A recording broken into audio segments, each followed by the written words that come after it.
नमस्कार दोस्तों, आज का ये वीडियो है। हमारी काफ़ी सारी कमेंट्स ऐसी आ रही है कि भी प्रोप्राइटरशिप जो कंपनीज होती है उनमें तो इंडिविजुअल जो पर्सन है उनका ही पैन कार्ड आता है,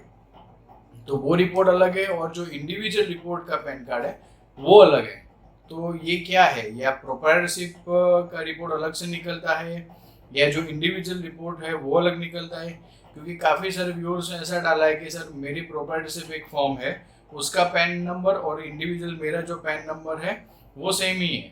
तो क्या इन दोनों के रिपोर्ट्स मुझे निकलवाने पड़ेंगे या बैंक मेरी दोनों के रिपोर्ट्स चेक करेगी?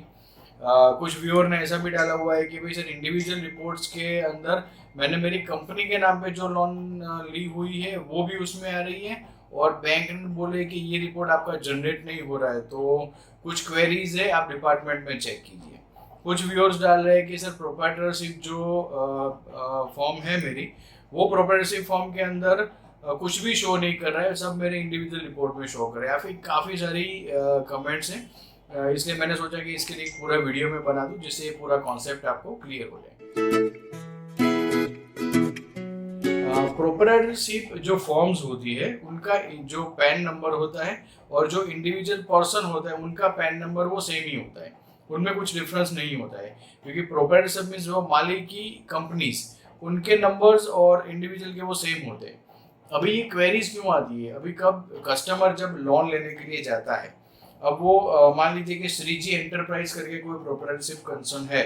बैंक ने श्रीजी एंटरप्राइज के नाम पे अगर उसको लोन दी है और उन्होंने रिपोर्टिंग सिस्टम श्रीजी एंटरप्राइज और पैन नंबर के हिसाब से किए, तो जो ब्यूरोज है उनके अंदर श्रीजी एंटरप्राइज का कंपनी रिपोर्ट पूरा बनेगा और जब भी बैंक दूसरी बैंक में जाएंगे तो वो श्रीजी एंटरप्राइज करके उनका रिपोर्ट नया निकलेगा। कभी कभार क्या होता है कि कोई बैंक श्रीजी एंटरप्राइज की तो लोन देती है बट नीचे लिखती है proprietorship mister so and so person का नाम लिखती है, तो इंडिविजुअल रिपोर्ट के अंदर भी वो शो हो जाता है,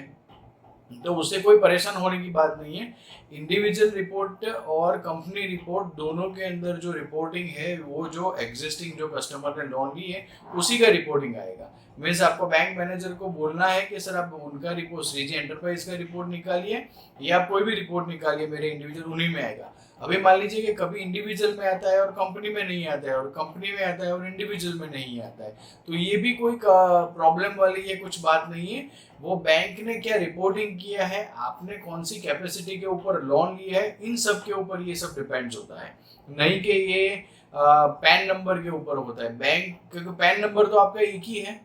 पैन नंबर कुछ डिफरेंट तो है नहीं आपके,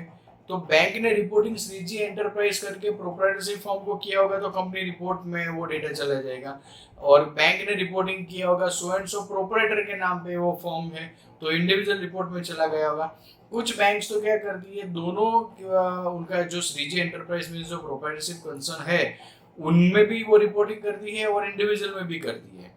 तो उनमें भी कोई परेशानी नहीं है, उसके ऊपर नहीं आपके कोई क्रेडिट स्कोर के ऊपर इफेक्ट पड़ने वाला है या कोई लोन लेने में आपको कोई दिक्कत आने वाली है। सिर्फ होता क्या है कि अगर कोई बैंक है तो दोनों कंपनी रिपोर्ट में भी रिपोर्टिंग करती है और इंडिविजुअल में भी करती है, कभी कभार एक में होता है एक में नहीं होता है, तो ये कोई परेशान वाली भी बात नहीं है या कोई कंफ्यूजन वाली भी बात नहीं है। बट सिर्फ ये देखना है कि बैंक ने कौन सी रिपोर्टिंग सिस्टम या बैंक ने किस हिसाब से डेटा डिपार्टमेंट्स को भेजा हुआ है, मीन्स चारों ब्यूरो को कैसे भेजा हुआ है उस हिसाब से वहाँ पे डेटा होगा। बल्कि कोई टेंशन वाली बात नहीं है कि इससे इंडिविजुअल में अगर कंपनी का लोन आ गया तो वहाँ पे आपके रेटिंग में कोई फर्क पड़ेगा, या ये सिर्फ कंपनी में नहीं रहेगा तो आपका कंपनी का रैंक जो है उसके ऊपर इफेक्ट हो जाएगा, क्योंकि कंपनी के अंदर रैंक आ जाता है, जैसे मैंने मेरे दूसरे वीडियोज में भी बताया कि कंपनी में 1 से 10 का रैंक है और 6 या 6 से कम है वो स्टैंडर्ड है और इंडिविजुअल में 750 है तो वो स्टैंडर्ड है, तो उस हिसाब से पूरा सिस्टम आपका रहता है। तो इसमें आपको कोई भी कहीं पे भी कुछ क्वेरी की बात नहीं है या कोई भी परेशान होने की बात नहीं है, ये एक इजी प्रोसेस है। जो बैंक ने ब्यूरोस ने जो रिपोर्टिंग सिस्टम इसमें डाला है उसी रिपोर्टिंग सिस्टम के हिसाब से वहाँ पे आपका प्रोप्राइटरशिप में दिखेगा या आपके इंडिविजुअल में दिखेगा, इसमें कोई क्वेरी वाली बात है नहीं है। तो आपको इसमें निश्चिंत रहिए। फिर भी आपको कोई क्वेरी है या आपको कुछ समझना है तो आप मुझे कॉल कर सकते हो, ईमेल कर सकते हो, व्हाट्सएप कर सकते हो, और आप कभी भी हमारे कमेंट बॉक्स में भी लिखिए तो हमारे फ्री हेल्पलाइन नंबर से वहाँ पे हमारे सीनियर काउंसलर्स आपको हेल्प करेंगे। और आपको ये जानकारी ठीक लगी है तो आप इसको सब्सक्राइब, लाइक और शेयर कीजिए। Thank you very much.